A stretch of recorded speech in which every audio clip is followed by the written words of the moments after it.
अनंतनाग जिले के पहलगाम के बायरसान में आतंकी हमले के बाद से कश्मीर के पर्यटन क्षेत्र को बड़ा झटका लगा है। हसीन वादियों से पर्यटकों की चहल पहल गायब है। पर्यटकों की कमी से बाजार और होटल वीरान हो गए हैं, जबकि शिकारें भी डल झील में खड़ी हैं।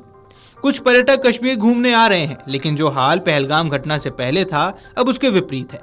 बाजार खुले जरूर हैं, लेकिन दुकानदारों के पास काम नहीं। बाजार में पर्यटक नजर नहीं आते हैं। दुकानों के किनारे कुछ लोग बैठे नजर आते हैं। इनमें से अधिकतर होटलों के कर्मचारी हैं और उनके पास भी कोई काम नहीं। इन कर्मचारियों में से एक वहीद ने कहा कि वर्तमान में होटल के 16 कमरों में से कुल 3 ही बुक है। उनका कहना है कि अगर कुछ दिन और ऐसा हाल रहा तो कई को नौकरी से भी हाथ धोना पड़ सकता है। गौरतलब है कि पहलगाम में आतंकी हमले के 10 दिन बाद भी जम्मू संभाग के प्रसिद्ध पर्यटन स्थल पटनी टॉप में भी सैलानियों की रौनक नहीं लौट पाई है। पटनी टॉप में सड़कें, पार्क और होटल वीरान पड़े हैं। सैलानियों के इंतजार में कारोबारी नजरें गड़ाए हैं। पटनी टॉप में अप्रैल मध्य में ही सीजन की शुरुआत हो जाती है। यहाँ देश से अलग अलग हिस्सों में सैलानी पहुंचकर पटनी टॉप, नत्था टॉप, सनासर और कुछ जैसे पर्यटन स्थलों की वादियों का आनंद उठाते हैं। 10 दिन पहले तक सब ठीक था, लेकिन 22 अप्रैल को पहलगाम में आतंकी हमले के बाद एकाएक सैलानी गायब हो गए, जिससे कारोबार पर भी अब भारी असर पड़ा है। पटनी टॉप के कारोबारियों का कहना है कि पटनी टॉप में गर्मियों के सीजन की शुरुआत होते ही अप्रैल मध्य से अगस्त की शुरुआत तक पटनी टॉप में सैलानियों की रौनक नजर आती है, लेकिन इस बार हालात बदल गए हैं। पार्क, सड़कें, होटल वीरान हैं। कारोबारियों ने बताया कि पटनी टॉप में छोटे बड़े करीब 70 होटल हैं। इनमें करीब 1200 से 1500 कमरे हैं, लेकिन अभी 20 से 30 कमरे भी बुक नहीं हो पा रहे हैं।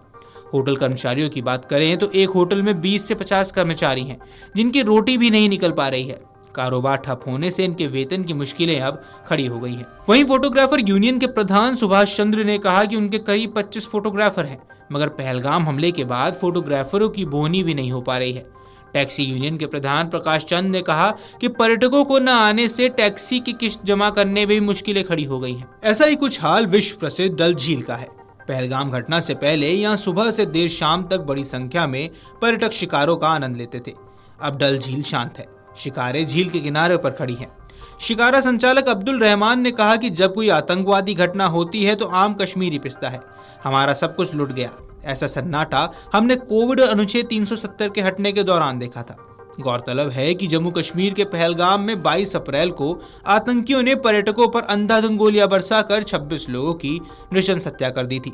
सेना की वर्दी में आए दहशतगर्दों ने पहलगाम की बायरसान घाटी में पर्यटकों से पहले उनका धर्म पूछा, परिचय पत्र देखे और फिर गोली मार दी।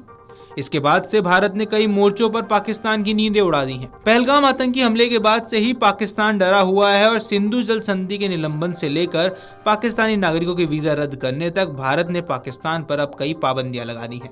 पाकिस्तान भी अनर्गल बयानबाजी कर रहा है और दोनों देशों के बीच तनाव चरम पर है। आतंकी हमले की जांच पूरी रफ्तार से की जा रही है। राष्ट्रीय जांच एजेंसी यानी NIA की एक टीम बुधवार से ही हाईटेक उपकरणों के साथ घटनास्थल पर जुटी हुई है। राष्ट्रीय जांच एजेंसी की जांच में पहलगाम आतंकी हमले में लश्कर-ए-तैयबा के साथ पाकिस्तान की खुफिया एजेंसी ISI और वहां की सेना की मिलीभगत का खुलासा हुआ है। जांच में खुलासा हुआ कि हमलावर हमले से कुछ हफ्ते पहले ही सीमा पार से घुसपैठ कर कश्मीर में दाखिल हुए थे। इसके बाद इन स्थानीय लोगों ने आतंकियों को रहने की जगह मुहैया कराने के साथ पूरे इलाके के चप्पे चप्पे की जानकारी दी और आने में सहायता की। वीडियो डेस्क अमरउजाला.com। अगर आप ये वीडियो YouTube पर देख रहे हैं तो हमारे चैनल को सब्सक्राइब कर बेल आइकन दबाएं और Facebook पर देख रहे हैं तो हमारे पेज को लाइक करें।